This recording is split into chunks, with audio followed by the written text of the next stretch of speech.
RetroDaze. It may still be swelteringly hot outside. Everyone may still be on vacation. The ice cream truck may continue to make its rounds while families flock to beaches, pools, water parks, and carnivals. And yet, there's a familiar scent in the air, and it's not salt water and suntan lotion.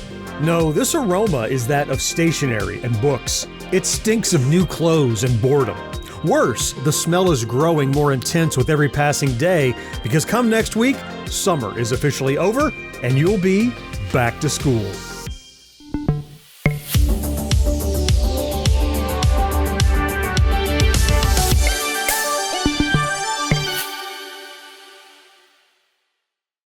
The first true indication that your summer days were numbered always came unexpectedly.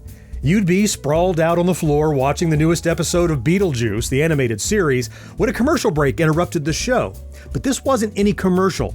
This was a dreadful harbinger of things to come. Take Sears back to school and concentrate on the rugged outdoor look while you add up savings of 25%. At Sears, the course of action for kids wear is tough pants, flannel shirts, corduroys, and toasty sweaters. Juniors, here's a special purchase that passes the test of time.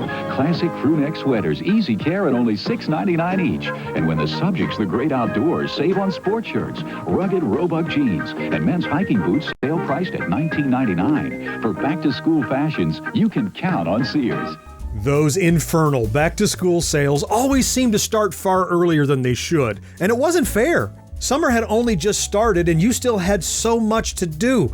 There were trees to climb and arcades to play. There were ice cream pops to eat and stones to skip.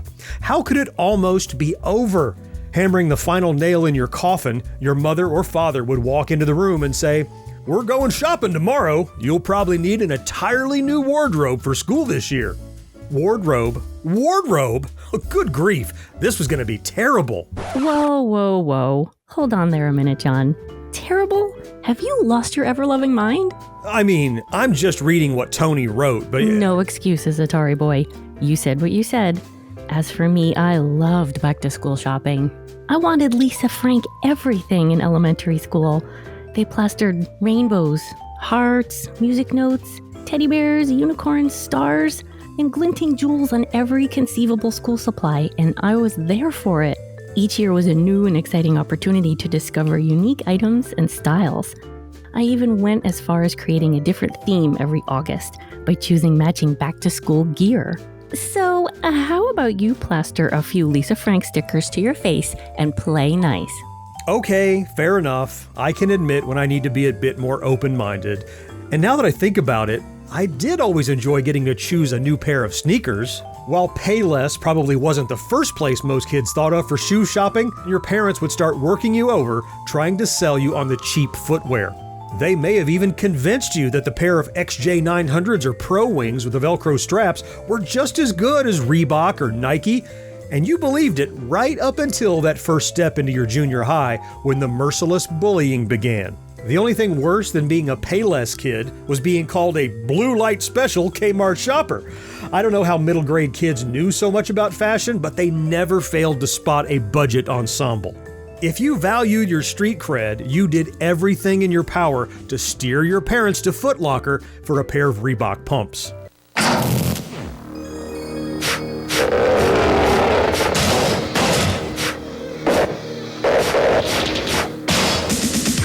If you're getting pumped for basketball, pumped for cross-training, pumped for aerobics, or pumped for tennis, get the full effect of all the new Reebok pumps at Foot Locker, where it all begins. Or maybe Nike Air.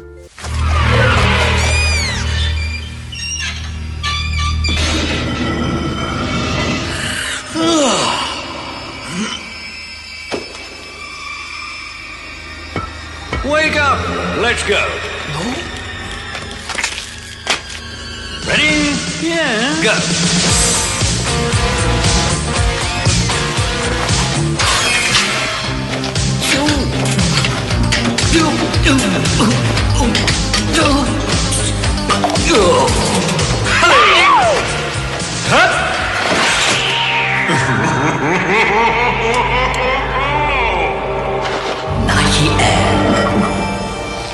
keeps your bones alive longer. And if not those, then any one of the other popular sneakers of the 80s and 90s like Keds, Kangaroos, platform sneakers, or LA Gear's light-up shoes. After all, you gotta own the light if you wanna own the night.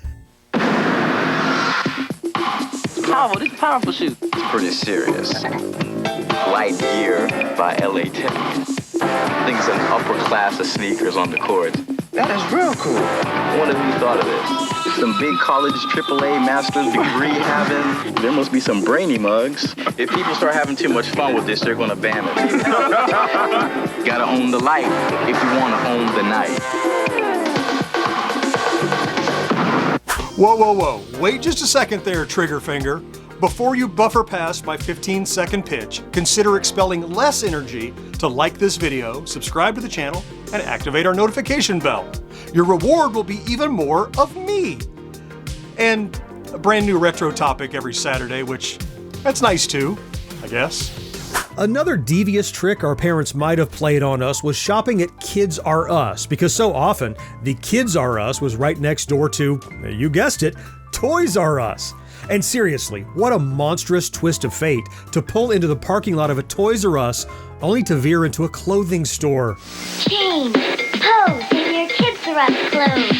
Baby, let's go where the prices are low to the biggest clothes store there is.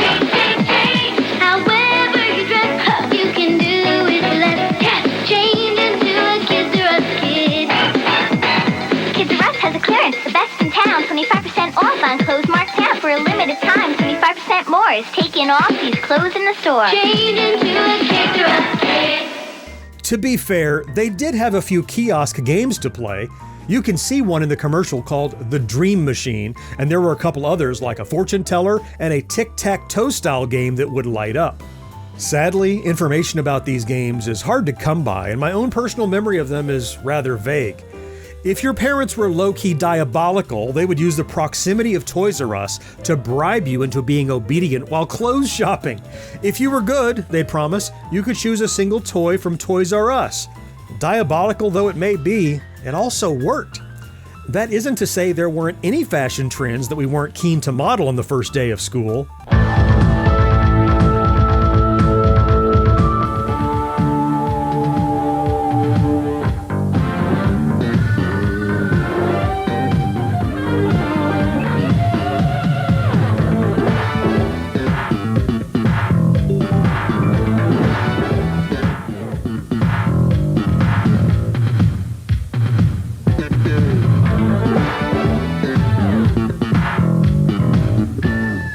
Yes, we thought that commercial was incredibly cool in the 80s, and if Bugle Boy couldn't sell a few pairs of jeans and some windbreakers after ripping off Thriller, they probably never would. Of course, we looked nothing like the people in the commercial. This was more our style. Hyper-color shirts were another article of clothing that actually made us want to go back to school shopping. First interrupt TV walk. Get up! Place your hand here. And here. Heat. Make it happen. Happen. Here. Here. Place your hand here. Hypercolor. These were the coolest possible shirts you could own until you realized that everyone at school wanted to touch it. Well, unless you were into that sort of thing. For everyone else, it became a nightmare, especially when you started sweating and the shirt highlighted your pit stains for all to see. As awesome as the shirts were, they'd inevitably become around the house wear rather than back to school wear. It wasn't all about the clothing though, because we also had to accessorize. There were all kinds of accessory fads like scrunchies, charm bracelets, chokers, and baseball caps, worn backwards, of course. Necklaces often had yin and yang or peace sign charms on them. Mood rings had a brief moment in the sun. I guess fanny packs must have been popular with someone at some point, but I always remember them being ultra lame. Meanwhile, older teens, having already gotten their ears pierced at the piercing pagoda kiosk, graduated to nose rings. If they were old enough, maybe even tongue and belly button rings at the local tattoo parlors. Once we were done with our new wardrobes, our parents turned to the task of collecting all the necessary school supplies. Picking out the perfect lunchbox can be serious business. Hey, the kid's going to be stuck with it for a whole year. So even the littlest lunchbox toters have very specific ideas about what they want to carry to school. I like this one and the Transformer one. I think GoBots. Now, what makes these guys all right? Well, you know, they're neat. They're sort of like Transformers. They usually change a lot. And they're just neat. Masters of the Universe, Transformers, and GoBots are the big sellers this school year. On the feminine side of things, Care Bears and Hug-a-Bunch are popular. It's for the girls. Picking out just the right box can be a lifetime kind of decision. As children, we come to identify with those decorative cartoon characters. They stare back at us day after day through dozens of bags of Fritos and bologna sandwiches. And we remember our lunchtime friends for years to come. I carried the Flintstones when I went to school. Well, once it was Jungle Book. I had a lot of different ones, Barbie once. I think I was carrying one with G.I. Joe when I was really young. The market for this kind of lunchbox is usually limited to younger students. Once the child reaches the tender age of, say, 10 or so, he usually decides to trade in that old familiar tin box for a brown bag or even cafeteria food. Linda Frederick, Channel 5 News. As they mentioned in the video, many of us outgrew our lunchboxes by middle school, but looking back, I sort of wish I hadn't. I guess there's something particularly juvenile about carrying one around. Like, if you see an adult with one, you probably assume they were bringing it to their child. And that's kind of sad because, honestly, lunchboxes are highly functional and serve a specific purpose that many of us could still benefit from. Plus, I guess I just want it to be okay for me to carry around a rad Gremlins lunchbox without coworkers giving me the side eye all the time. They're just jealous that they don't have hot soup and a decorative Ghostbusters thermos. Go ahead and brown bag it, but I'm going to sport my Dukes of Hazzard gear until the day I die. As far as materials go, I prefer the metal cases over the later plastic ones, though they both hold a significant amount of nostalgia for me. For my money, many of the best designs were on the tin or stainless steel boxes with full wraparound images. The plastic counterparts usually just had a single large sticker on the front. There have been claims over the years that metal lunchboxes were banned due to safety concerns, claims that were perhaps even fueled by the Marilyn Manson song Lunchbox, which is about how he would defend himself against bullies with his Kiss lunchbox. However, the truth is that manufacturers shifted to plastics due to the lower cost of production. Since we've covered many common school supplies in our School Supplies episode, I had to dig a little deeper for other back-to-school items we purchased as kids. Then I remembered textbook cover protectors. At the beginning of every school year, the teachers would hand out new textbooks. We'd have to sign them out and promise to not completely trash them, and perhaps, as a way of ensuring this, teachers informed us of the required textbook covers. In the youngest grades, they'd often teach us how to make the covers out of brown paper bags from the store, probably hoping that if they gave parents a free way to complete the task, that it was more likely to get done.